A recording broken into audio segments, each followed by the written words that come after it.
Hello staff members, నేను మీ master mice మోహన్ని. 10th class అయిపోయిన తర్వాత బైపీసీ చేయాలా లేదా సీఏ చేయాలా? అలానే ఇంటర్మీడియట్ బైపీసీ కంప్లీట్ చేసిన తర్వాత ఎంబీబీఎస్ వైపు వెళ్ళాలా లేదా సీఏ వైపు రావాలా? ఇటువంటి డైలమాతో కొంతమంది పేరెంట్స్ స్టూడెంట్స్ నన్ను కలుస్తున్నారు. వాళ్ళకి ఎటువంటి ఇన్ఫర్మేషన్ ఇవ్వాలి అనేది తెలియచేయడం కోసమే ఈ వీడియో. సో నేను ప్రొసీడ్ అయ్యే ముందు ఒక చిన్న రిక్వెస్ట్ పేరెంట్స్, మన స్టాఫ్ మెంబర్స్కి మన స్టాఫ్ మెంబర్స్కి వచ్చిన రిక్వెస్ట్. పేరెంట్స్కి ఎక్కడ కూడా రాంగ్ ఇన్ఫర్మేషన్ ఇవ్వద్దు, మిస్లీడింగ్ ఇన్ఫర్మేషన్ ఇవ్వద్దు. ఉన్నది ఉన్నట్టుగా చెప్పండి. పేరెంట్స్ నచ్చిన డెసిషన్ తీసుకుంటారు. మాస్టర్ మైన్స్లో జాయిన్ అయినా పర్లా, మాస్టర్ మైన్స్లో కాకుండా వేరే సీఏ కోచింగ్ సెంటర్లో జాయిన్ అయినా పర్లా, బట్ వాస్తవాలు మాత్రమే చెప్పండి. ఎక్కడ కూడా సీఏ చాలా ఈజీ, సీఎంఏ చాలా ఈజీ అని చెప్పొద్దు.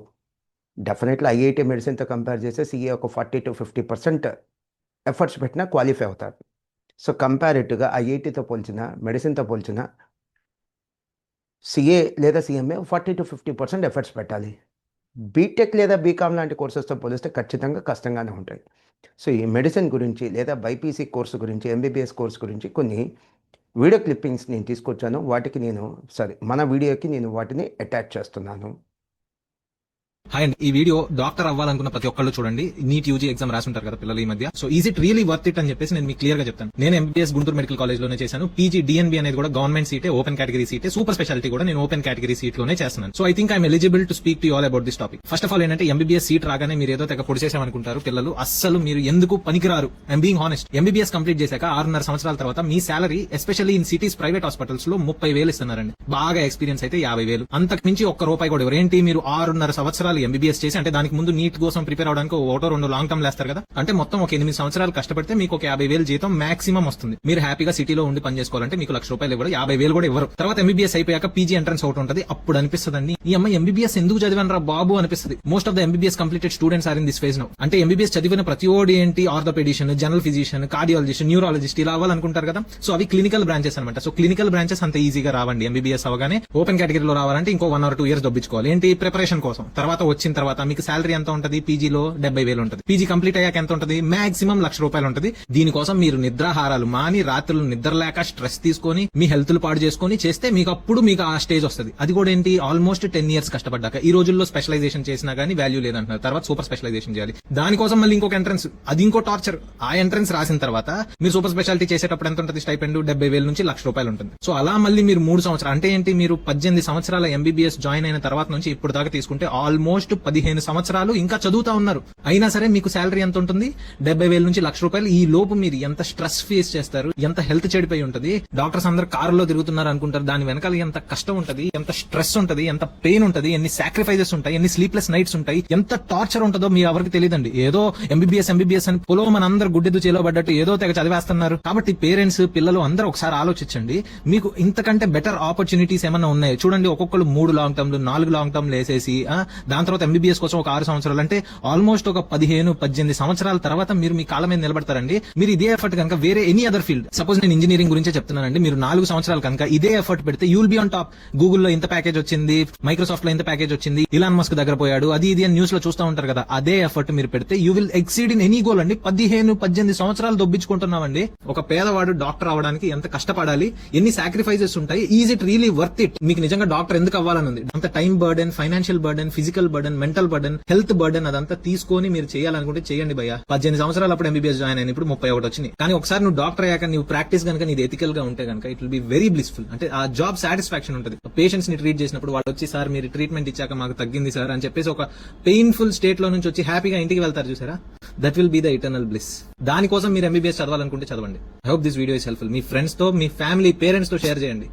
ఎకనామికల్ గా వీక్ గా ఉన్న వాళ్ళు, పూర్ పీపుల్ ఎవరో కూడా మెడిసిన్ అసలు డ్రీమ్ చేయకండి. అసలు భారతదేశంలో 25 లక్షల మంది రాస్తే 50,000 సీట్లు కూడా లేనటువంటి ఇంత కాంపిటీషన్ ఉన్నట్టు నెల ప్రయత్నంలో మీకు దగ్గర డబ్బులు ఉంటే కేటగిరీ బీనో, సీనో, డీమ్డ్ యూనివర్సిటీకో పోతారు, ఏ మల్లారెడ్డికో పోతారు.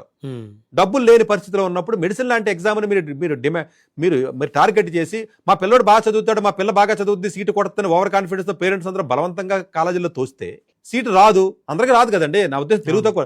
తర్వాత పీజీలో సీట్ రాక ఎంతో మంది సూసైడ్ చేసుకుని, పీజీలో సీట్ రాక ఎవరో ఒకరు 10,000, 20,000 బతికిన వాళ్ళు నెంబర్ ఇంకా చెప్తే అసలు మీరు మెడిసిన్ ఎగ్జామ్ రాయరు. నేను చెప్తే బాగోదు కాబట్టి నేను చెప్పట్లేదు. బట్ మీకు ఒక ఏంటి ఇన్ఫర్మేషన్, 2.5 లక్షల మంది రాశారు మన పీజీ. క్లినికల్ సీట్లు అంటారు, నాన్ క్లినికల్ కాకుండా. లాస్ట్ 8 ఏళ్లలో 10 ఏళ్లలో 20 లక్షల మంది రాస్తే సంవత్సరానికి 25,000 చెప్పిన మెడికల్ వేరే ఎగ్జామ్ ఏమని చెప్పండి, పీజీ తప్ప. ఇంజనీరింగ్ కూడా ఉన్నారండి, మీరు ఉన్నారండి, ఇంజనీరింగ్ చదివారండి. ఇంజనీరింగ్ కాకపోతే ఎంటెక్ కాకపోతే ఇంకో దానికి వచ్చారు కదా, సాఫ్ట్వేర్ కాకపోతే ఇంకో ఫీల్డ్కి వెళ్తారు కదా. మెడికల్ ఎంబీబీఎస్ తోడికి మెడికల్ పీజీ తప్ప ఏమైనా రాస్తాడా? ఆ ఫీల్డ్కి వెళ్ళాలి కదా, వేరే దానికి వెళ్ళలేదు. Correct, exact. డాక్టర్ అదే కదా వచ్చావు నువ్వు, వెళ్ళాలి కదా.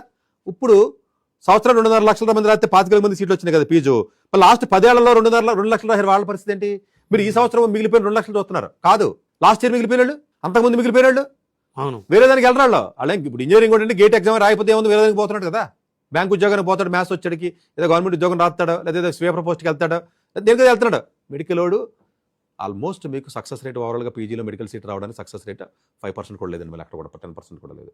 ఎందుకంటే పాత ఇయర్లు కూడా కలపాలి మనం, 1 ఇయరే కాదు కదా.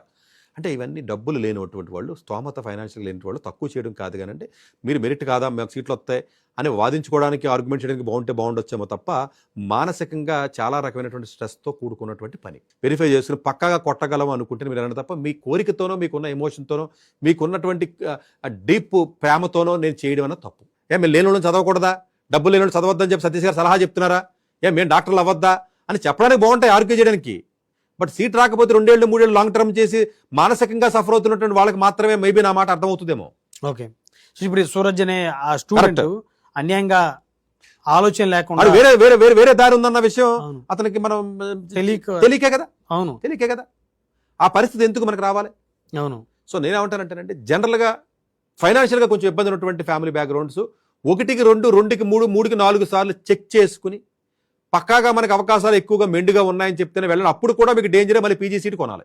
ఓకే, పిల్లలు కూడా కొంచెం మానసికంగా స్థైర్యంగా ఉంటూ అదర్ ఆపర్చునిటీస్ చూసుకుంటూ, అటు ఫైనాన్షియల్ కండిషన్ చూసుకుంటూ ఉండాలి. అట్లాగే గవర్నమెంట్ కూడా కొన్ని మెజర్స్ తీసుకున్నట్లయితే ఇలాంటివి జరగకుండా ఉంటాయని అనుకుంటున్నాను.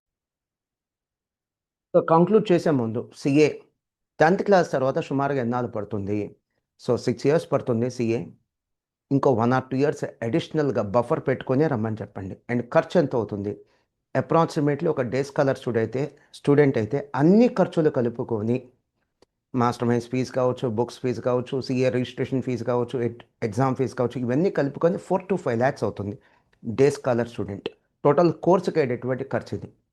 అదే సిఎంఏ అయితే 10th క్లాస్ తర్వాత సుమారుగా ఎన్నాళ్ళు పడుతుంది? ఓ 5 years పడుతుంది. ఇంకో 1 or 2 years బఫర్ పెట్టుకొని రమ్మని చెప్పండి. అండ్ ఖర్చు ఎంత అవుతుంది? ఇందాక నేను సిఏ కోర్స్ ఖర్చు ఎంత అవుతుందో చెప్పాను కదా, డే స్కాలర్. దాంతో కంపేర్ చేస్తే ఒక 50,000 రూపీస్ అప్రాక్సిమేట్లీ తగ్గుతుంది సిఎంఏ కోర్స్. అలానే ఇంటర్ బైపీసీ అయిపోయిన తర్వాత, లేదా ఎంపీసీ, ఎంఈసీ, సిఈసీ ఏ కోర్స్ కంప్లీట్ చేసినా కూడా సిఏకి వస్తే సుమారు ఖర్చు ఎంత అవుతుంది? As a day scholar 3 to 4 lakhs అవుతుంది. టైం ఎంత పడుతుంది? 4 years పడుతుంది. ఇంకా 1 or 2 years బఫర్ పెట్టుకొని రమ్మని చెప్పండి. సిఎంఏ కోర్స్ ఇంటర్ అయిపోయిన తర్వాత సిఎంఏ కోర్స్ ఎన్నాళ్ళు పడుతుంది? అప్రాక్సిమేట్లీ 3 years పడుతుంది. ఇంకా 1 or 2 years బఫర్ పెట్టుకొని రమ్మని చెప్పండి. అండ్ కాస్ట్ కూడా ఎంత అవుతుంది? యాజ్ ఎ డే స్కాలర్ అయితే 3 to 4 lakhs ఖర్చు అవుతుంది అప్రాక్సిమేట్లీ, లేదా ఇంకో 50,000 తగ్గుతుంది. సిఏ కోర్స్తో పోలిస్తే ఒక 50,000 రూపీస్ తగ్గుతుంది. అండ్ కంక్లూజన్ ఏంటి? యాక్చువల్గా సిఏ చేస్తున్న పిల్లలకి ఒక 2 years పాటు ఆర్టికల్షిప్ చేయాలి. ఆర్టికల్షిప్ టైంలో దాన్ని అప్రెంటిస్షిప్ అని అంటారు, లేదా ఒక సీనియర్ చార్టర్డ్ అకౌంటెంట్ దగ్గర అసిస్టెంట్గా చేయాలి. సో కరెక్ట్ నేమ్ అయితే కనుక టెక్నికల్గా కరెక్ట్ వర్డ్ అయితే వచ్చేసరికి ఆర్టికల్షిప్ అని అంటారు. దానికి 5,000 నుంచి 15,000 రూపీస్ మంత్లీ స్టూడెంట్కి స్టైఫండ్ వస్తుంది. అది ఇన్కమ్గా లెక్కేయట్లా, అది తగ్గించట్లా. వాస్తవానికి అయితే తగ్గించాలి, అయ్యే ఖర్చులో నుంచి అది తగ్గించాలి, అది కూడా దీన్ని తగ్గించట్లేదు. సో మరొక్కసారి చెప్తున్నాను కంక్లూజన్, సిఏ చాలా ఈజీ, సిఎంఏ చాలా ఈజీ అని మాత్రం జాయిన్ అవ్వద్దు. డెఫినెట్లీ ఐఐటి మెడిసిన్తో పోలిస్తే ఇవి ఈజీనే, బట్ బీకామ్ బీటెక్ లాంటి కోర్సెస్తో పోలిస్తే డెఫినెట్లీ ఇవి కష్టమే.